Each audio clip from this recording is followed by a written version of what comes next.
माँ चंद्रघंटा रूपेण संस्थिता नमस्तस्यै नमस्तस्यै नमस्तस्यै नमो नमः। आज नवरात्र का तीसरा दिन है। आज का दिन माँ चंद्रघंटा का है। कहा जाता है कि इनके मस्तक पर चंद्र के आकार का तिलक है। इनकी पूजा अर्चना करने से शुक्र ग्रह का प्रभाव बढ़ता है, इसलिए इन्हें चंद्रघंटा के नाम से जाना गया है। नमस्कार, मैं निशा राय आपके साथ और आप देख रहे हैं समाचार प्लस झारखंड बिहार। समाचार प्लस की ओर से आप सभी दर्शकों को नवरात्रि की ढेरों शुभकामनाएं।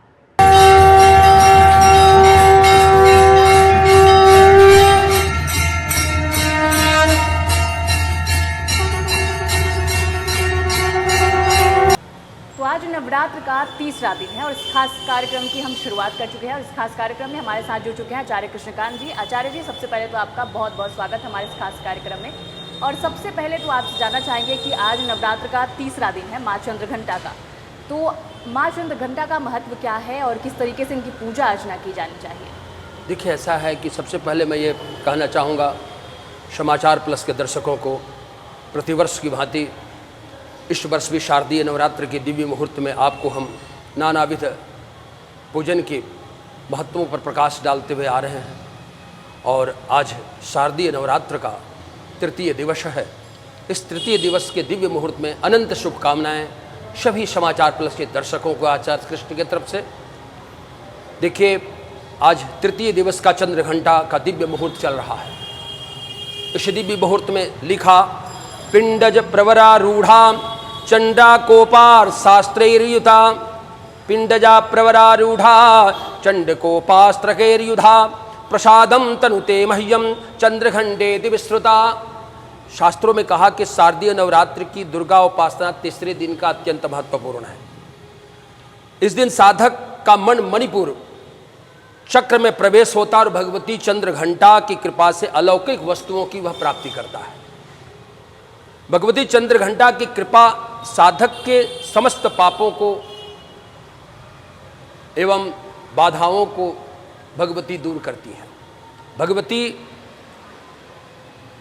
सिंह पर आरूढ़ हैं और आरूढ़ होकर अस्त्र शस्त्रों से युक्त हैं और अस्त्र शस्त्रों से युक्त होकर भगवती को चंद्रघंटा के रूप में तृतीय दिवस के दिव्य मुहूर्त में भक्त पूजा करते हैं। और भगवती की इस चंद्रघंटा की जिस कामना से जातक आराधना करते हैं या माताएं करती हैं, भक्त करते हैं, उन पर भगवती की महती कृपा बरसती है और संपूर्ण विघ्न उनके निवारण भगवती की कृपा से होती है। दुष्टों का दमन, शत्रुओं का विनाश करने के लिए चंद्रघंटा की पूजा अत्यंत महत्वपूर्ण हमारे शास्त्रकारों ने लिखा है। और शास्त्रकारों ने कहा कि चंद्रघंटा की पूजा करने से भगवती भक्तों के ऊपर जो कुदृष्टि रखते हैं उन कुदृष्टि से भगवती बचाती है और भक्त की रक्षा करती है। यंग यंग चिंत्यते कामम तंग तंग प्राप्नोति निश्चितम। जो भक्त चंद्रघंटा की आराधना करते हैं वो जिस तरह की कामना अपने मन में रखेंगे उस तरह की कामनाएं भगवती उनकी पूर्ण करेंगे और उनके जीवन को कृतार्थ करेंगे। बिल्कुल आचार्य जी। और आचार्य जी, आपसे जानना चाहेंगे, जो सभी भक्तों के मन में चलता है, जो भी हमारे दर्शक होंगे वो देवी माँ की पूजा अर्चना करते होंगे, तो उनके मन में ये सवाल ज़रूर होगा कि आखिर ये नवरात्रि के समय में जो 9 दिन पूजा अर्चना की जाती है, इस दिन किस रंग का वस्त्र इन्हें धारण करना चाहिए?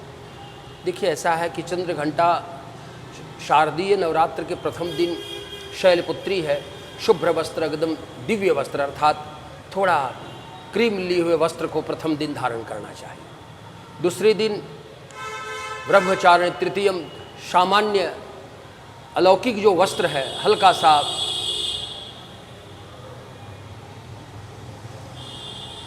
पीला वस्त्र धारण करना चाहिए। तृतीयम चंद्रघंटित कुसुमांडित चतुर्थकम, कहा कि तृतीय दिन भगवती का पूजन करने पर जो भक्त पूजा करते हैं वह लाल वस्त्र से भगवती की पूजा करें। ऐसे प्रायः शास्त्रों में लिखा कि देवाराधन या देवी की आराधना की जाए तो पीला वस्त्र या लाल वस्त्र का अधिक उपयोग करनी चाहिए। ऐसे कोई भी वस्त्र पहने। भगवती के 9 स्वरूप हैं जिसमें 3 स्वरूप महत्वपूर्ण हैं।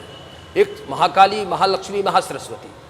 महाकाली का कृष्ण वर्ण का वस्त्र कहता है, महासरस्वती का शुभ्र श्वेत वस्त्र कहता है और महालक्ष्मी का दिव्य वस्त्र अर्थात लाल पीला वस्त्र से भगवती की पूजा करनी चाहिए। ऐसे 9 दिनों में भगवती के 9 रूप हैं और 9 रूप में 9 तरह के वस्त्र धारण करने का शास्त्र हमारे शास्त्रकारों ने, विद्वानों ने वर्णन किया है। तो चंद्रघंटे तृतीय दिन भगवती की आराधना में शुभ्र वस्त्र धारण करके भगवती की पूजा करने से भगवती प्रसन्न होती है, या भगवती को शुभ्र वस्त्र अर्पित करनी चाहिए, स्वयं पहने और भगवती को भी अर्पित करनी चाहिए, ऐसा शास्त्रों ने लिखा है। बिल्कुल आचार्य जी, तो आपने वस्त्र के बारे में बताया। इन्होंने कहा कि किस तरीके से ज़्यादातर लाल और पीले वस्त्र का उपयोग किया जाता है पूजा अर्चना करने के वक्त में और कलश स्थापना करने के वक्त में। आचार्य जी, एक और सवाल आपसे जानना चाहेंगे। ये भी सवाल उठता है कि अगर वस्त्र की बात हो गई तो भोग किस तरीके का लगाया जाए माँ को?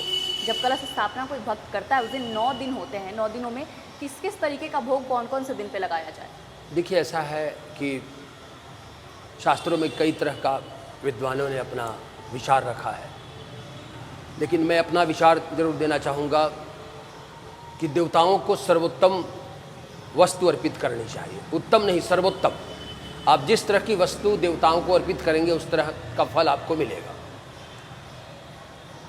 हम अगर घी का उपयोग करते हैं अपने लिए तो रिफाइन का उपयोग करके देवताओं को अर्पित हम नहीं करेंगे। हम घी का ही वस्तु देवता भगवती को अर्पित करेंगे, देवताओं को अर्पित करेंगे। उत्तम वस्तु देवताओं को अर्पित करने से उत्तम फल की प्राप्ति होती है। ऐसे भाव विक्षंति देवता, देवता तो भाव के भूखे हैं, भाव में ही उत्तम वस्तु का उपयोग करने का मन रखना चाहिए भक्त को। तो उत्तम वस्तु देखिए 56 भोग है। पहली बात है 56 भोग है भगवती के लिए। काजू है, किस्तिम है, बादाम है, अखरोट है, केला है, सेब है, नारियल के वस्तु बने हुए हैं, नारियल की वस्तु है, नारियल की लड्डू है, घी की लड्डू है, नानाविध सामग्री देवताओं को अगर अर्पित की जाए अपने मन के भाव के अनुसार तो देवता प्रसन्न होंगे। और देवताओं को भाव ही तो पसंद है। हम 56 भोग लगाते हैं, विचार करें जरा सभी दर्शक, हम 56 भोग देवताओं को या देवी को अर्पित करते हैं, देवता ग्रहण क्या करते हैं? 56 भोग तो स्वयं हम लोग ग्रहण करते हैं, बांटते हैं, अपने इष्टजन मित्र प्रियजनों को भेजते हैं, तो देवता ग्रहण क्या करते हैं? देवता हमारे भाव को ग्रहण करते हैं। उस प्रसाद जो अर्पित करते हैं, उस प्रसाद का जो दिव्य सुगंध है, उस पदार्थ का दिव्य जो सुगंध है, उसको देवता अर्पित कर भक्तों के लिए छोड़ देते हैं और भक्त उस प्रसाद को ग्रहण कर अपने जीवन को कृतार्थ करता और धन्य उसका जीवन हो जाता है। इसलिए प्रसाद सर्वोत्तम प्रसाद अर्पित करनी चाहिए। बिल्कुल, आचार्य जी ने प्रसाद को लेकर के जो एक बात कही, उन्होंने कहा कि जब प्रसाद हम अर्पित करते हैं तो भगवान उसका एक अंश ले लेते हैं और बाकी जो चीज़ें होती हैं वो भक्तों के लिए छोड़ देते हैं। इस बात से मैं बिल्कुल सहमत हूँ, क्योंकि अधिकतर वक्त पे ये देखा गया है कि जब आप प्रसाद मंदिर से लेकर के आते हैं उसका जो टेस्ट होता है और बाकी आप खरीद कर लाएं वही सेम चीज़ बाहर से उसका आप टेस्ट मिला लें, दोनों का थोड़ा सा जो है अंतर ज़रूर होता है। तो इस चीज़ से मैं बिल्कुल सहमत हूँ। आपने जो कहा कि एक अंश वो लेते हैं उसमें से और बाकी अपने भक्तों के लिए उस प्रसाद को छोड़ देते हैं। आचार्य जी, आपने माँ चंद्रघंटा के स्वरूप को बताया और बताया कि किस तरीके से कौन से वस्त्र धारण करने चाहिए, किस तरीके से पूजा करनी चाहिए, कौन से विधि विधान है और किस तरीके से जो है प्रसाद को चढ़ाना चाहिए। तो तमाम जानकारियों के लिए आपका बहुत बहुत शुक्रिया। आज के इस खास कार्यक्रम में बस इतना ही। फिर अगला एक और कार्यक्रम होगा और उसमें भी हम तमाम बातें आपके साथ साझा करेंगे। नमस्कार।